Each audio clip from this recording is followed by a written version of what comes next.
An elderly woman survives a brutal attack after reportedly being sexually assaulted, beaten, robbed, and shot in her own home.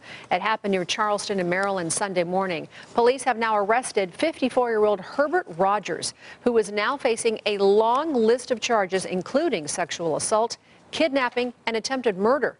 8 News Now reporter Karen Castro is live near the scene of the crime with the victim's remarkable story of survival. Karen? Well, Denise, the 80-year-old victim tells me the suspect stole more than just personal items that have sentimental value. Since the attack on Sunday morning, she has not returned to the home where she has lived for the past 20 years.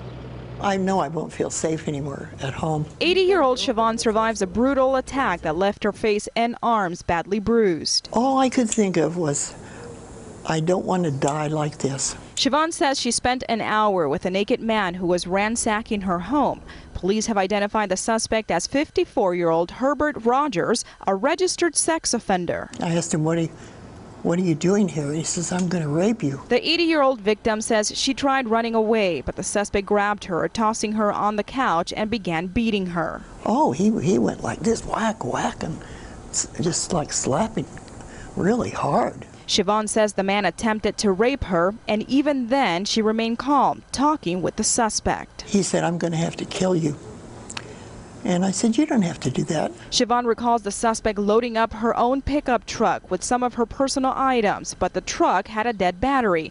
And just when she thought her attacker was leaving, and I was still sitting on the couch, and all of a sudden he turned around with that gun in his hand and went like that and shot it. The gun is an antique that Siobhan got from her parents. The bullet barely missed her eyes but went through both of her eyelids. Siobhan says she played dead until the suspect was gone and she called police. I didn't feel scared during this whole time, but then afterwards I'd think about it and start feeling scared. A day after the attack, police arrested Rogers near Eastern and Tropicana at a residence he shares with his girlfriend.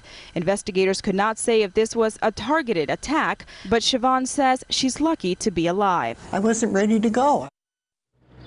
Now, there were some concerns about the suspect possibly hanging out at the Huntridge Circle Park, which is just down the road from here. It is a known hangout spot among the homeless.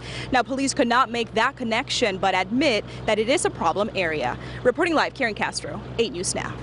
We can see for those images just how brutal that attack was.